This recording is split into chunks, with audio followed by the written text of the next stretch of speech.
Hi there!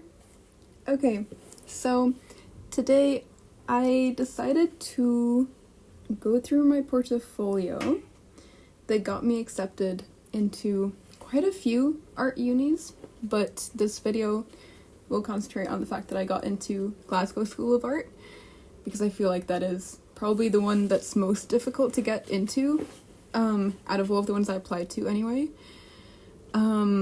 So yeah, and I when I was looking for portfolios or people talking about their experience applying to GSA, I couldn't really find very much.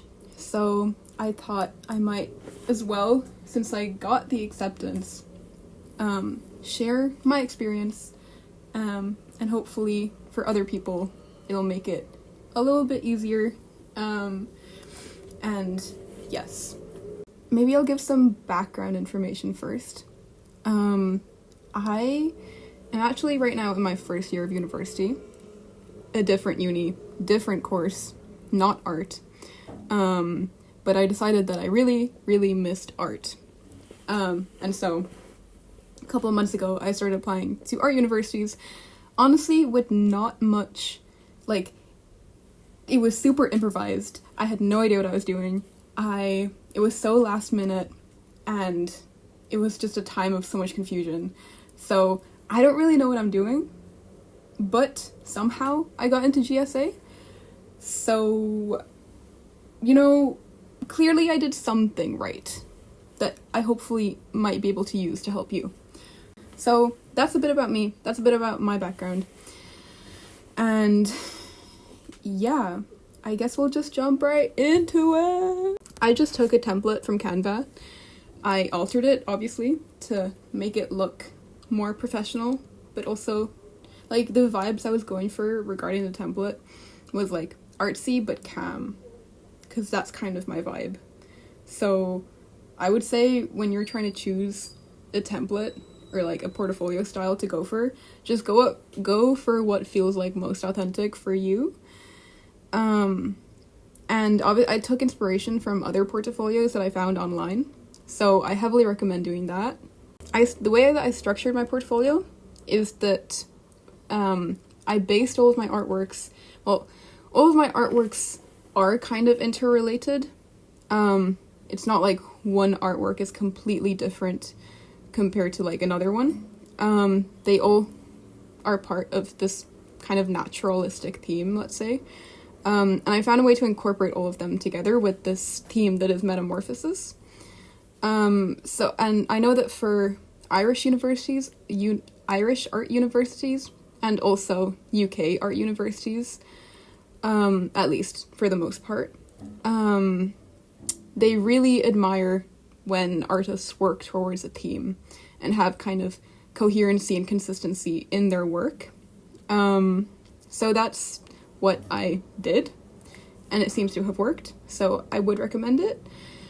And then I simply gave each of my works titles. We'll go into them more later, obviously. I put in my contacts, I put in the years. They recommend to always, put in artworks, ideally from the last, the past year, but I have the past 2 years. I don't think it really matters, to be honest, but yeah. My second page is just description. I have a lot of descriptions, which I suppose art schools like. I think there's a big part of portfolios showing the thought process of the artist. And I mean, I don't necessarily have such an extensive amount of sketchbooks and sketches that I could really show my process. Also because I'm much more of a wordsworth. Is that how you say that? Wordsmith. I love words. I love writing. So this was just what felt best for me. It was to literally describe and summarize what was going on in this artwork and my inspiration behind it. I will admit, a lot of it at first feels like bullshit, but you kind of have to write the bullshit and then later realize what fits, what doesn't fit, what resonates, and what doesn't. So, yes. I tried to be a little bit artsy with how I displayed my portfolio pieces, or just kind of like layering stuff, putting them in weird angles and positions. I don't know if I recommend it or not. Play around, see what works, see what doesn't. Like, honestly, it's about what feels right to you. So, this is just an example. But yeah, I also like to mix different mediums in one page to give some variety.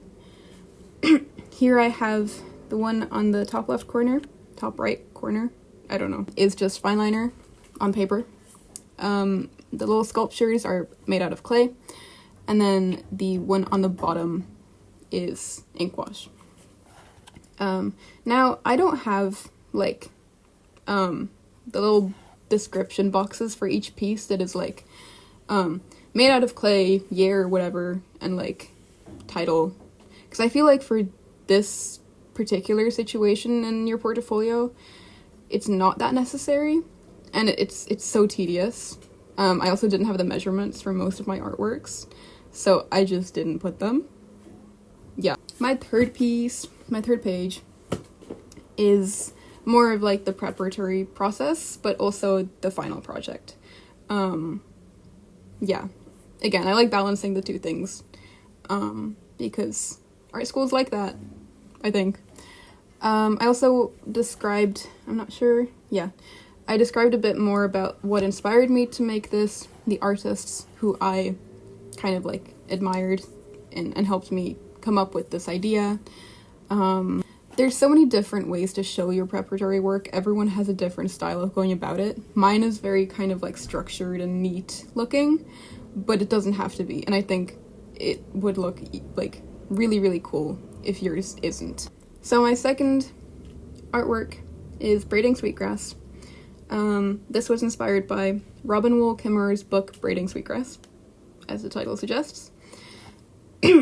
And I don't know, I was inspired by this theme of hair and braiding hair as being a reflection of like the interconnectedness of nature. So I wanted to explore that. I bought a doll in a thrift store, and then I brought it out to the forest, and I braided its hair into the grass. People kind of looked at me weird. It's fine. It's for art. Who cares? And then in my second page, I have some photos. My main medium for this was photography. So I just added some of my experimental photography aspects. Again, the artists who inspired me, and inspiration picks, that kind of thing. I have a sketch here from my sketchbook. Yeah. And then my third page, I have more like multimedia work.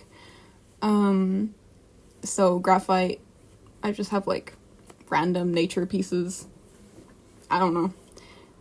I think experimental works are quite appreciated. And some more sketches. Next, I have the Children of Lear. This is a Celtic myth.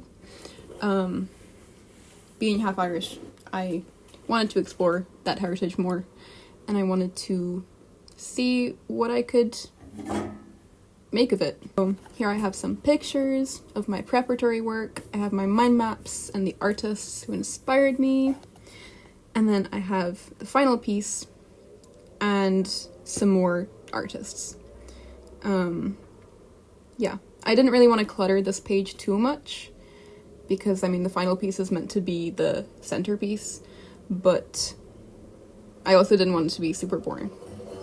So it's kind of balancing all of the aspects that you think are important. My fourth piece is called Naufrage. And